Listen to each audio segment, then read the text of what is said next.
I want to welcome you all to the Remnant Seal YouTube channel. This is a YouTube channel that I just put together today, created it from scratch, and this is my first upload.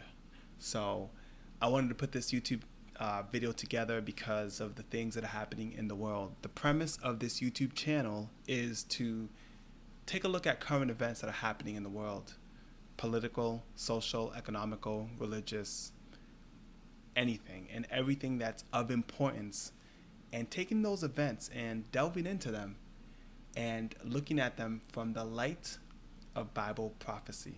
So we will be using the Bible on this channel as a filter to look at all these events and see where they are tending towards.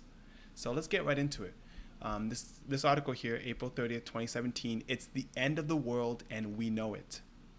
They're very sure of this. Scientists in many disciplines see apocalypse soon. Stephen Hawking, a renowned scientist, is basically stating in this article that based on observation and empirical evidence, it is of common knowledge amongst leading scientists that things are not good right now.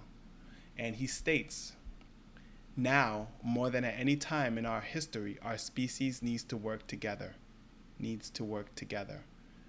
We face awesome environmental challenges: climate change, food production, overpopulation, the decimation of other species, epidemic disease, acidification of the oceans.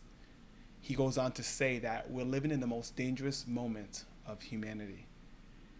And we are not only seeing that from the secular mindset, but we're also seeing it from the religious mindset, the religious world. In fact, the religious world is the one that is behind this push for climate change, the climate change agreement. And we see that with the encyclical that Pope Francis released in 2015. He released this encyclical in 2015, and by the end of the year, December 2015, 195 countries came together in Paris and signed the Paris Climate Change Agreement. So this is where we are. And why? Why is Stephen Hawking saying what he's saying? Could it be that it's because he met the Pope last year and they spoke together behind closed doors, and who knows what was said? And so they're saying the same thing. We're seeing the unification of the atheists, the secular mindset with a religious mindset.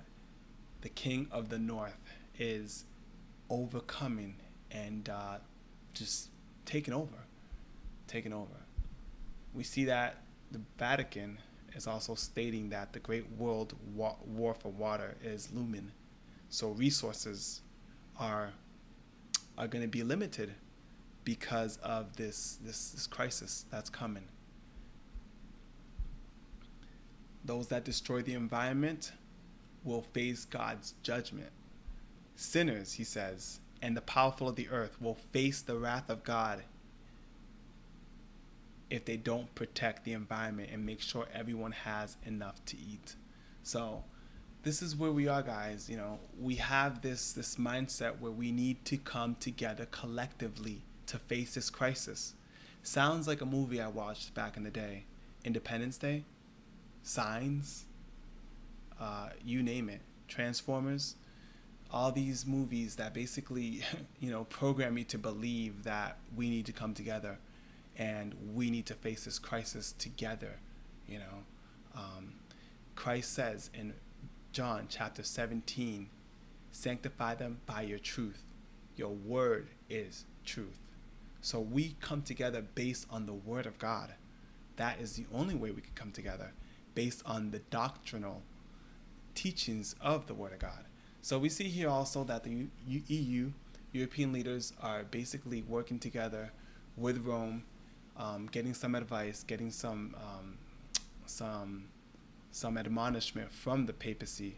And the head or the prime minister of Malta, Joseph Muscat, says, I do think he, Pope Francis, is the ultimate world leader that within the circumstances has the skills and vision to say things that transcend the obvious and banalities we all say in politics. With a smile, he added, "This comes from a socialist." So these leaders are now doing what? They are giving their power onto the beast. Where do we see that? We see that in Revelations chapter 17, where it says, 17 verse 13, it states, "These have one mind and shall give their power and strength on to the beast." The Vatican is also taking part in the 2017 Expo on energies for the future. Some of the pillars of interest here that I saw says energy is a common good for all mankind. Every human is responsible, so everybody's going to be involved. We go back to what Stephen Hawking says here. Our species needs to work together. Everybody needs to come together. Everybody. So this is what we're seeing.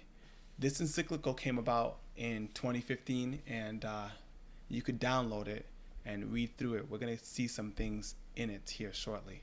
So Trump's withdrawal from the Paris Agreement is now drawing so much backlash, and it's only going to continue.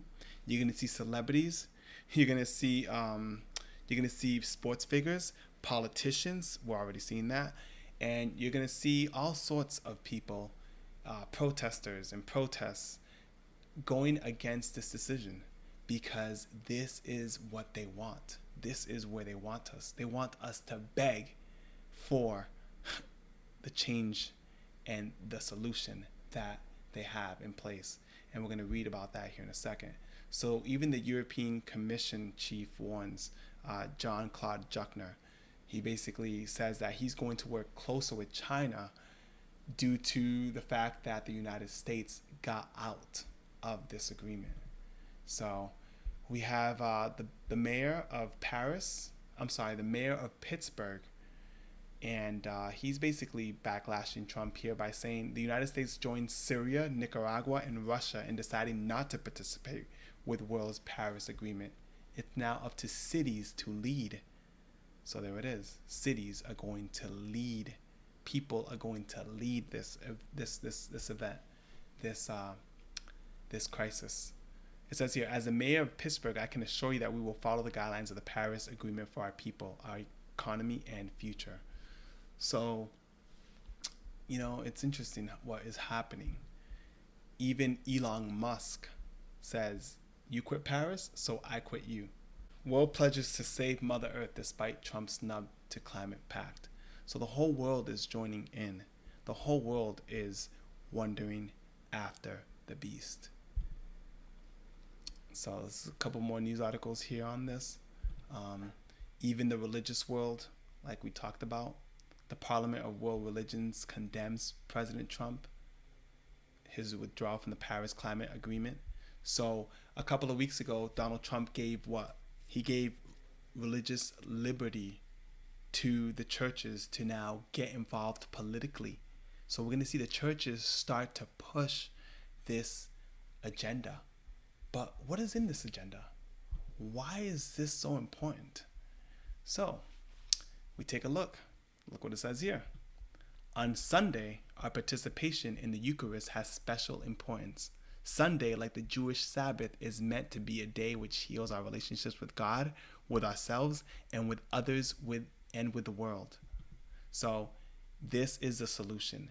And so the day of rest centered on the Eucharist, you could look that up and find out about that yourself. Nothing biblical at all.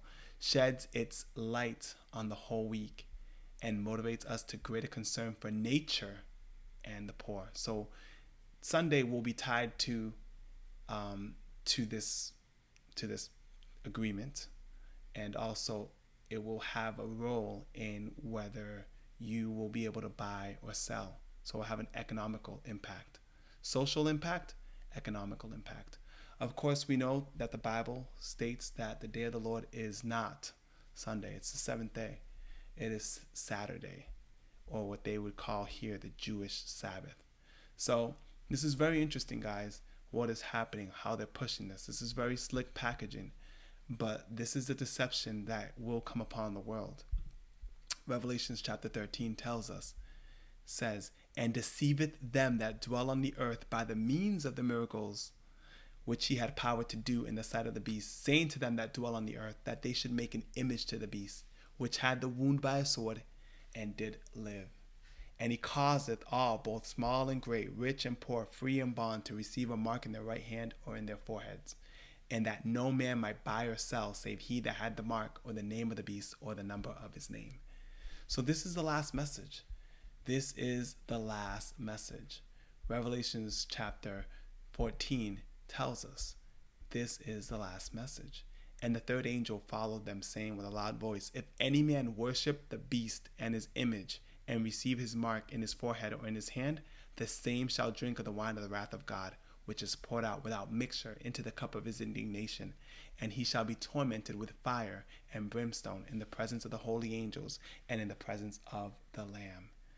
And it goes on to state the opposite of those that don't accept this mark. It says, here is the patience of the saints. Here are they that keep the commandments of God and have the faith of Jesus. Keep what? All the commandments of God, including the seventh day Sabbath. So this is where we are. We have the Pope meeting up with all these leaders, like I showed you before. He hasn't wasted any time since 2013. He was even on TED Talks, and he continues to go forward. We continue to see his promulgation of this agenda, which within has the mark of the beast wrapped up into it. Well, guys, I just wanted to share that first video with you guys. God bless, and look forward to